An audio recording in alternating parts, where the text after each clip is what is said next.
Hello everyone, కెన్యాలో చాలా మంది తెలుగు వాళ్ళు ఉన్నారు కదా, వాళ్ళ కోసం తెలుగు సినిమాలు ఉంటాయా అని అడుగుతున్నారు. ఇక్కడ చాలా సినిమా థియేటర్లు ఉన్నాయండి. ఆ సినిమా థియేటర్ లో మన తెలుగు వాళ్ళు తెలుగు సినిమాలు తీసుకొచ్చి వేస్తారనమాట.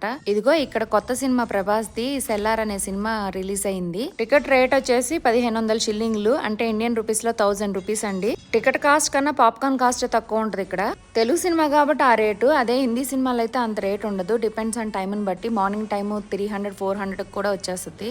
కెన్యాలో చాలా థియేటర్లు ఉన్నాయి కాబట్టి హిందీ సినిమా, ఇంగ్లీష్ సినిమాలు అయితే చాలా థియేటర్లో ఆడుతుంటాయి. సినిమా స్టార్ట్ అయ్యే ముందు ఇక్కడ కెన్యన్ నేషనల్ యాంథమ్ అయితే ప్లే చేస్తున్నారు. తెలుగు సినిమాలు అయితే ఒకటే థియేటర్ లో ఒక షో గాని 2 షోలు గాని మాత్రమే వేస్తారు. హిందీ, ఇంగ్లీష్ సినిమాలు అయితే చాలా థియేటర్ లో చాలా ప్లేస్ లో రిలీజ్ అవుతుంటాయి.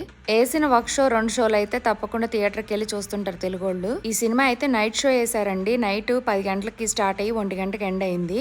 సినిమా అయితే బాగుందని చెప్పారు, మరీ బాగాలేదని అయితే ఎవరూ చెప్పలేదు. మా ఈ సినిమా ముచ్చట నచ్చితే వీడియోని లైక్ చేసి సబ్స్క్రైబ్.